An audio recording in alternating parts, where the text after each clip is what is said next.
Hey there guys, welcome to the next tutorial here on the channel. If you watched the time lapse yesterday, you knew I was going to make a tutorial on how to make the Doctor Who psychic paper wallet, which I made in the time lapse yesterday. So if you are going to follow me along and make this creation, you are going to need just some simple black duct tape, a decent amount. That's going to be enough on the roll there. You're going to need a little bit of clear plastic sheet. I'm going to be using, the kind of clear plastic I use a lot in my videos.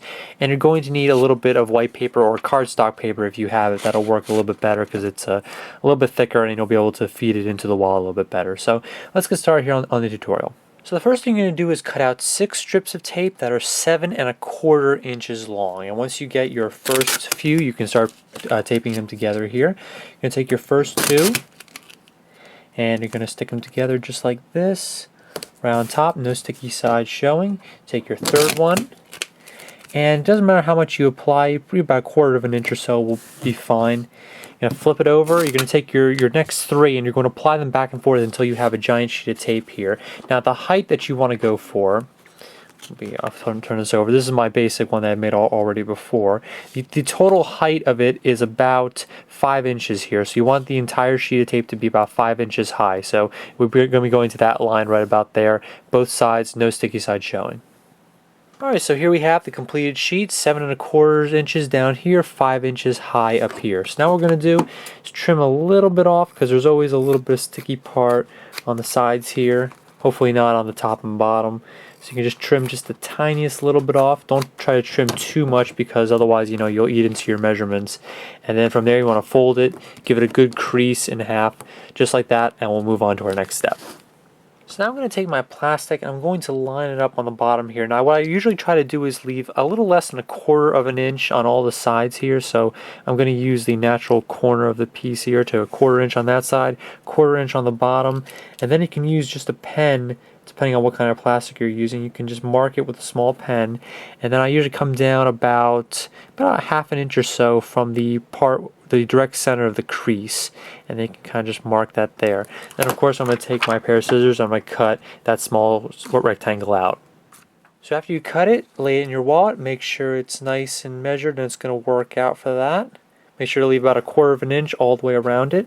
Then what I'm going to do is take a small strip of tape here. This is about the size of the wallet here. And then I took my ruler and I cut out a 1/2 inch piece every time. So 1/2 inch cut, 1/2 inch down, and cut like that. So this is a 1/2 inch high piece here on the top.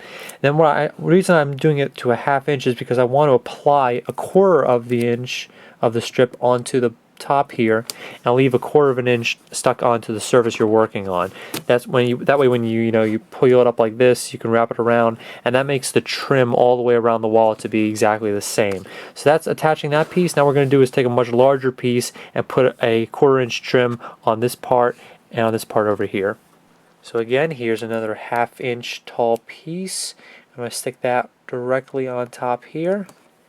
This is the right side of the wall because this is the bottom here, so this is the left side, this is the right side. I'm going to leave the left side open just for the time being because I need to put that signature, kind of curved pocket that you see on the psychic paper wallet as you see it in the show, and we're going to do work on that step just next. So for the diagonal angle pocket, you just take 2 strips of tape, about 5 inches, stick them together, no sticky side showing. Then what I'm going to do is kind of cut into this piece here. And if it decides it looks like it's too big for you, you can always kind of work on the angle a little bit to make it the right size you want. That'll be just about perfect right there. Discard those pieces. And this one goes in the top left-hand corner of the wallet if it folds like this. So we want to stick that there. Just let it just sit right there. Then of course I have my much longer strip, which is another one I'm using, and I'm going to use this to attach this part, and then also all the way down here and attaching the part of the clear plastic as well. Then I'm going to flip it over, making sure none of it shifts around, and then fold it on the back just like that. So once you stick one more piece of trim on the top part, then you have that pocket, sealed in on the both sides. It really isn't used for anything. It just kind of, adds a little bit of decoration to it, both, in my wallet here and on the show itself. Then what you want to do is take a small strip of tape and you stick that on kind of the top part of the clear plastic here. So it doesn't actually seal anything up. It's just all the way right to the edge there on the clear plastic. And then we take our piece of paper, cut that down to size, and then slip it right in. And there you have it. And then you can take a, a permanent marker and kind of write on it like they do in the series. They have a whole bunch of different, messages that end up on the psychic paper, so you can, have a whole bunch of different papers ready and then slip the appropriate one in whenever you want to. So this ends up being actually the third one that I've made. They're really simple to make. All you need, like I said, is just a little bit of white paper, that clear plastic, and a little bit of black duct tape, and you can make as many psychic paper wallets as you want. So hope you guys liked the tutorial here, and if you're not a Whovian, you probably didn't think it was all that cool, so that's why you should probably become a Whovian today. So hope you guys liked the video. I'll catch you next time on the channel for another tutorial coming within the next few days or so, and I'll see you guys for that. So take care.